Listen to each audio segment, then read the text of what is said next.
Bonjour les filles, alors aujourd'hui je vais vous montrer comment j'ai réalisé cette jolie petite jardinière. On va la faire ensemble, je vais vous montrer ça. Alors là il y a des conditions un petit peu meilleures, j'ai moins de vent, donc ça s'est calmé. Je suis désolée, pendant la vidéo vous allez être en conditions réelles, c'est-à-dire que j'ai eu beaucoup de vent, des rafales par moment, il faisait très beau, un très beau soleil, mais des rafales de vent, donc ça va peut-être endommager le son, même très certainement.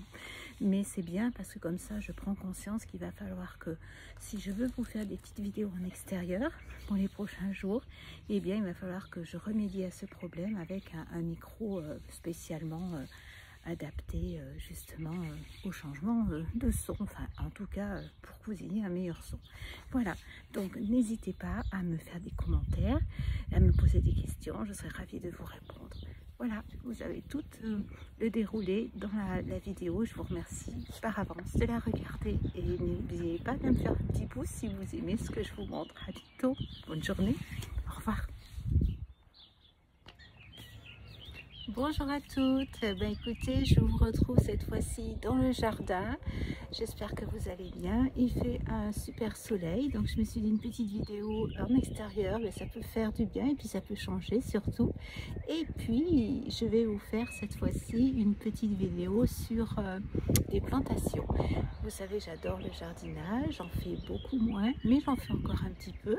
Et je veux partager avec vous, je vais faire aujourd'hui une jardinière qu'on peut mettre soit en terrasse, soit dans son jardin. Moi, ce sera une petite jardinière, je vous la montre, une petite jardinière que je pourrais mettre sur une fenêtre. Voilà, donc je vais vous montrer un petit peu qu'est-ce que j'ai choisi comme fleurs et ensemble on va faire ça. Alors dans un premier temps, il vous faut un petit peu de matériel, surtout un petit piochon, un petit sécateur ou un petit ciseau si jamais vous n'avez pas de sécateur. Un petit piochon c'est quand même plus facile. Des gants si vous voulez gratter la terre sans en avoir trop sous les ongles, ça c'est bien aussi. J'ai piqué à mon mari un tournevis, un tournevis avec un marteau. Je cherche mon marteau, j'ai un marteau quelque part. Ça va être pour percer le fond de ma jardinière, parce que souvent ils ne sont pas percés et il faut surtout que l'eau puisse s'évacuer, donc vérifiez bien avant de faire vos plantations qu'elles soient bien percées. J'ai également prévu un petit seau avec du gravier parce qu'il faut drainer également la jardinière pour que l'eau s'évacue et que le petit radicelle puisse bien partir un petit peu partout et que ce soit pas un foyer humide propice aux champignons. Voilà, donc maintenant, et de l'eau bien sûr, ah oui, l'essentiel, l'eau, la vie, donc j'ai mon arrosoir qui est bien plein d'eau. Voilà, alors je vous montre qu'est-ce que j'ai choisi. J'ai la chance, j'habite dans le Val-de-Loire, on va dire, et j'ai beaucoup de pépiniéristes, donc j'arrive à avoir des prix tout à fait abordables sur les plantes, et ça c'est plutôt sympa. Mais c'est des petites plantes que je vais vous montrer qu'on trouve un petit peu partout, dans toutes les jardineries. Voilà, c'est des choses habituelles, il n'y a rien de foufou dans ce que je vais vous montrer. Alors, j'ai choisi pour ma jardinière, hein, parce qu'il y a des choses que j'ai pris qui ne seront pas pour la jardinière. Alors, j'ai choisi ces jolis, c'est de l'Armeria pseudo purple rose, de l'Armeria. Alors, ce que j'aime bien, c'est l'effet comme ça, un petit peu vaporeux. Vous voyez, il y a des tiges là qui vont fleurir plus tard. J'aime bien cet esprit un petit peu naturel, comme ça, qui bouge avec le vent. Je trouve ça charmant et très joli. J'aime les plantes rigides, mais il faut qu'il y ait un petit peu de tout dans une jardinière. Alors, ces fleurs-là, je vous mettrai tout dans la description, hein, les fleurs que j'ai mis dans ma jardinière. Ce sont toutes des vivaces. Quand j'entends vivaces, ça veut dire que ce sont des plantes qui vont... ce ne sont pas toutes des vivaces, je vérifie dans celles que j'ai prises. Alors ça dépend les endroits où vous vivez. Il y a des endroits où il peut faire très froid l'hiver. À ce moment-là, en ce qui concerne celle-ci, pas de problème. Je pense qu'elle résiste à moins 15, moins 20 degrés. Hein. C'est une belle vivace. Donc celle-ci, elle va partout.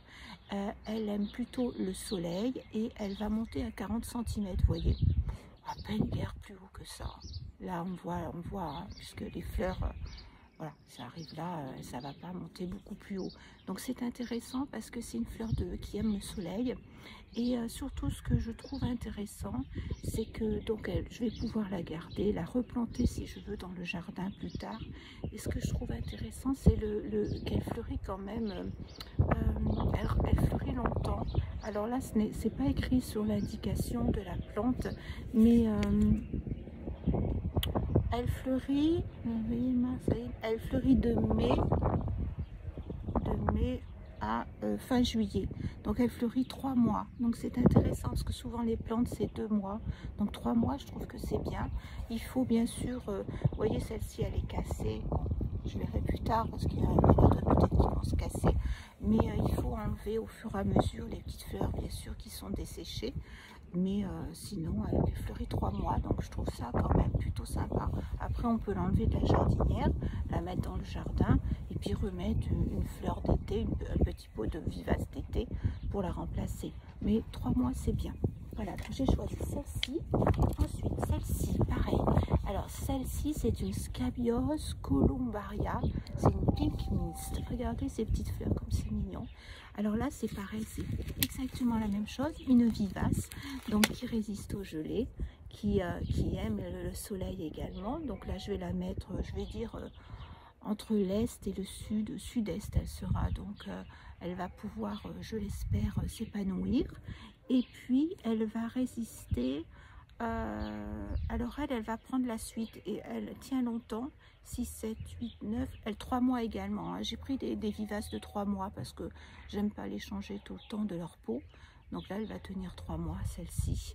Elle va prendre la suite si vous voulez, parce que quand la première aura fini de fleurir, elles vont fleurir 1 mois en même temps, voire 2. Ensuite la rose va s'arrêter, celle-ci va encore durer 1 mois. C'est comme une partition de musique. Pour qu'on ait toujours, il faut des différences de taille, qu'il y ait un mouvement dans les hauteurs et qu'il y ait également un mouvement avec les couleurs et une harmonie entre elles. Voilà, on est toujours dans l'art de la couleur, que ce soit dans le coloriage, dans la peinture ou que ce soit l'art du jardin. C'est toujours un respect des perspectives et des couleurs. Voilà, je passe à la suite. Alors ensuite j'ai choisi, alors ça c'est des petites fleurs d'été, hein, vous les connaissez. Ah, il n'y a pas le nom, c'est une Félicia. Ça c'est une petite fleur qui résiste dans les endroits chauds où il ne gèle pas. Celle-ci vous l'aurez l'année d'après, elle peut refleurir continuellement. Dès que vous la coupez un petit peu, elle peut repartir régulièrement dans l'été si elle a de l'eau et des bonnes conditions avec un peu de soleil, donc il n'y a pas de problème. Ça c'est des petites fleurs qu'on trouve un petit peu partout et qui font un petit buisson et qui restent basses. Vous voyez, elle n'aura pas une grande hauteur. C'est ce que je vous disais, dans vos jardinières, il faut que vous ayez des fleurs en arrière et des fleurs moyennes et des fleurs devant, comme dans un massif d'ailleurs, pour qu'il y ait comme ça une note, une vivacité et quelque chose presque de naturel. Voilà, donc il y a celle-ci. Ensuite j'ai pris un petit pot de lobelia, des lobélias bleus et blancs, très jolis. Alors ça c'est pareil, c'est des petites plantes qu'on trouve partout dès que le printemps s'annonce. Donc quand elle a fini, quand il y a trop de fleurs mortes, et ben on met un petit coup de ciseau, de sécateur et ça repart.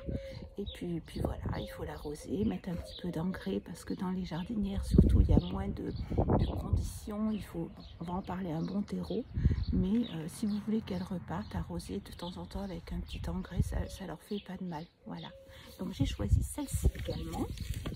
Et puis, alors j'en ai choisi 2 autres, j'adore celle-ci. C'est une euphorbes. Alors moi, les euphorbes, c'est ma grande passion. Je vais vous en montrer plusieurs, vous verrez des euphorbes. Parce que je collectionnais pas, mais j'adorais les euphorbes. Et ça en fait partie. Alors attention, cette euphorbes-là n'aime pas les conditions hivernales, celle-ci c'est bien pour toute la période, printemps, été, automne, et après l'hiver elle va mourir si vous ne la gardez pas. Alors vous pouvez très bien l'extraire de son contenant et la garder dans un endroit, dans une petite serre un peu froide, pas trop chauffée, elle n'aime pas trop les conditions trop chauffées non plus, ou pas sur le sol, un petit peu monté, mais elle peut résister longtemps. C'est pareil, c'est un petit buisson qu'on taille tout le temps et elle fleurit en continu. Elle est magnifique, vous verrez, elle peut faire des inflorescence légèrement rosée. C'est vraiment une très très jolie plante que je vous conseille énormément, celle-ci. Elle est frêle, elle est vaporeuse, regardez, c'est adorable. Alors ensuite, la dernière que j'ai choisie donc pour la jardinière, c'est ce petit, c'est un leucophyte, je crois. Ça fait partie des feuillages gris. Alors les feuillages gris, il y a plein de variétés en feuillage gris. Et ça, je vous conseille énormément lors de vos plantations d'utiliser les feuillages gris. Pourquoi? Parce qu'un feuillage gris sur un feuillage vert, il n'y a rien de plus beau. Il n'y a rien de plus, j'allais dire sexy, c'est pas le mot. Mais regardez, je vais vous montrer. Si je mets du vert à côté du gris, tout de suite, il y a comme une harmonie, comme... le vert et le gris, que ce soit les roses, que ce soit... ça fait tout de suite quelque chose de joli, de charmant. Les gris sont très intéressants. Alors là, il y a une variété pareille, énorme de plantes à feuillage gris. Elles sont toutes très intéressantes, elles se taillent. Vous pouvez faire des buissons. Là, elle est un petit peu vaporeuse, mais on peut la mettre en buisson. Pas de problème, ça se taille très bien. Voilà. Donc on est parti. Alors ce que j'ai fait, j'ai également pris une petite comme ça, une argiganthénum.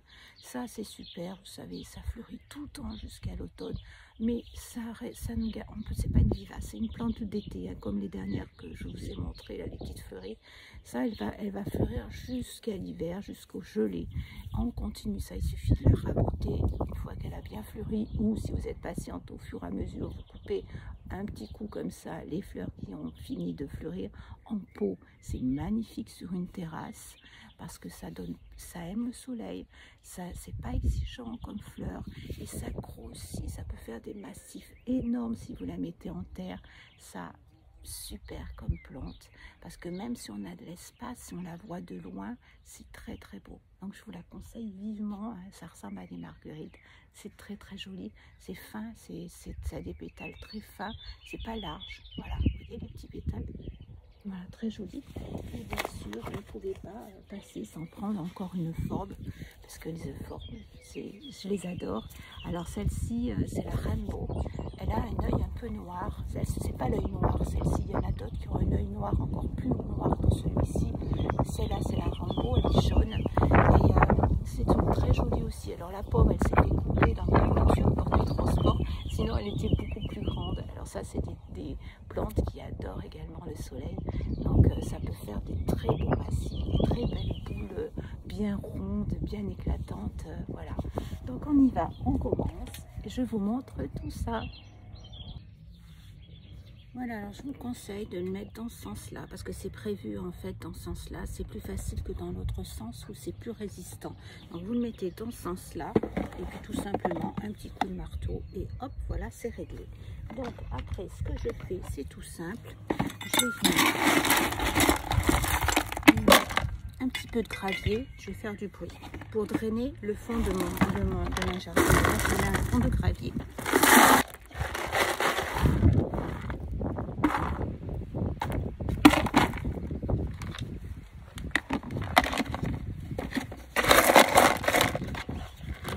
J'ai mis quelques centimètres, il n'y a pas besoin qu'il y en ait énormément, hein, c'est juste pour drainer un petit peu le fond.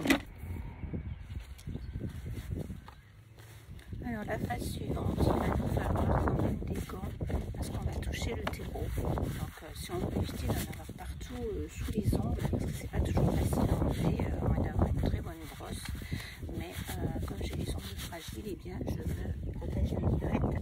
Et puis je vais donc vous prenez un terreau, ce que vous trouvez comme également suffisant. Moi là j'ai un petit sac de terreau de rempotage que j'avais, qui va très bien aller pour ce genre de choses. Donc je vais l'ouvrir, je me sers pour cela de mon sécateur. On peut avoir un petit couteau, hein, c'est plus simple, hein, vous voyez. Et là je vais venir donc mettre un petit peu de terreau. Je ne vais pas en mettre trop, parce que vous savez que quand je vais mettre les plantes, elles ont elles-mêmes de la terre autour. Donc pour l'instant, j'en mets juste un petit peu dans le fond que j'ai parti, voilà, tout simplement. Pour l'instant, je fais un petit nid, un lit, on dit, un lit de substrat ou un lit de... Je vous montre, voilà, j'en ai mis un petit peu dans le fond. la veille, je n'ai pas oublié de bien arroser mes plantes. Alors, ce que je vais faire, je vais les planter en fonction des tailles, hein, ce que je vous expliquais. Les plus hautes derrière, on va considérer que les plus hautes seront vers moi et les petites devant. Et on va essayer de faire une harmonie avec ces plantes-ci. Alors, déjà, j'ai ma petite liste qui est là. Donc, hier, je les ai bien, vous voyez, elles ont des petites radicelles là. Alors, on peut très bien les couper hein, ou les garder si on veut, mais ce sera plus facile à rempoter et sauf si vraiment c'était des fois c'est un chignon. Alors quand vous voyez des plantes avec un chignon très entouré derrière, ne prenez pas cette plante. Elle a été assoiffée et elle a fait tellement de radicelles pour s'en sortir. C'est une plante qui a eu du mal, qui a mal été nourrie. Regardez le fond de votre pot qui n'est pas trop de radicelles justement dessous. La veille, vous les arrosez bien, voyez. Là c'est bien mouillé, ou alors vous les mettez juste avant de les planter dans un seau d'eau pour qu'elles s'humidifient bien. Et vous voyez, on voit toutes les petites radicelles de la plante. Alors là on peut très bien s'amuser un petit peu à décortiquer le chignon, on va dire, ça s'appelle comme ça, mais là en l'occurrence il n'y a pas tellement besoin parce qu'elle n'est pas serrée. Parfois quand c'est trop serré, que la plante est restée un peu trop longtemps dans son contenant, les radicelles sont un petit peu voilà, donc là je pense, vous voyez, elle est bien vive, on voit toutes ces petites radicelles là qui vont bien pouvoir s'épanouir dans la terre. C'est pas trop serré, elle a bien été mouillée.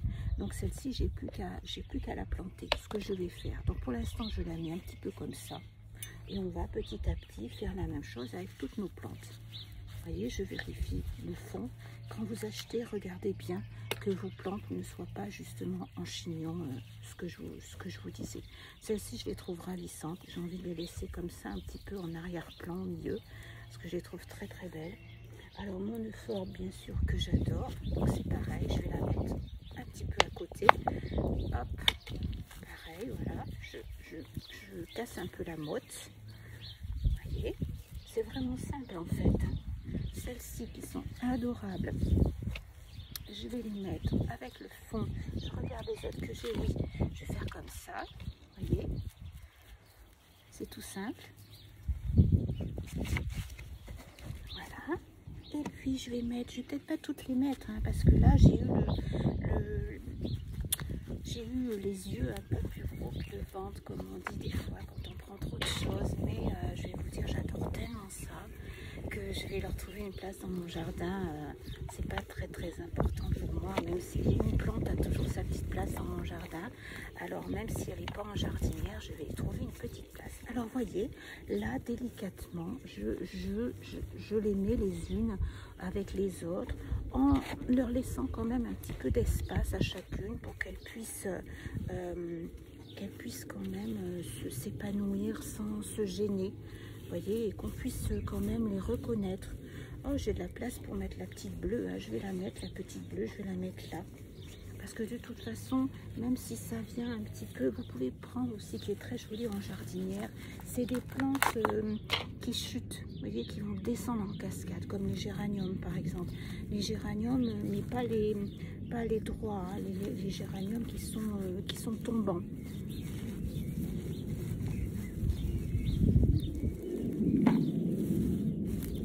Pas si ça va être bien. Je vais peut-être la partager en deux. Alors il y a sur certaines plantes on peut le faire, pas sur toutes. Je vais tenter. Il y a des plantes où on peut effectivement s'amuser à faire ça, et il faut faire très attention quand on le fait parce qu'il faut, voilà, bien couper le chignon. Voilà. Et après c'est tout simple. Vous prenez votre terreau. Je vais prendre du terreau et je vais tout simplement venir tasser un petit peu mes petites fleurs. Voilà, et je vais simplement venir les tasser en appuyant un petit peu généreusement. Voilà, et ensuite je viendrai arroser la petite jardinière et voilà, je vous montre, c'est tout simple, vous voyez. Et là, vous pouvez mettre sur votre fenêtre, vous-même, vous aurez composé votre petite jardinière avec les plantes qui vous feront plaisir. Voilà, j'espère que ce petit moment de détente avec moi au jardin vous aura plu et vous donnera envie de faire une petite jardinière, pourquoi pas sur votre fenêtre, sur votre terrasse ou bien dans votre jardin.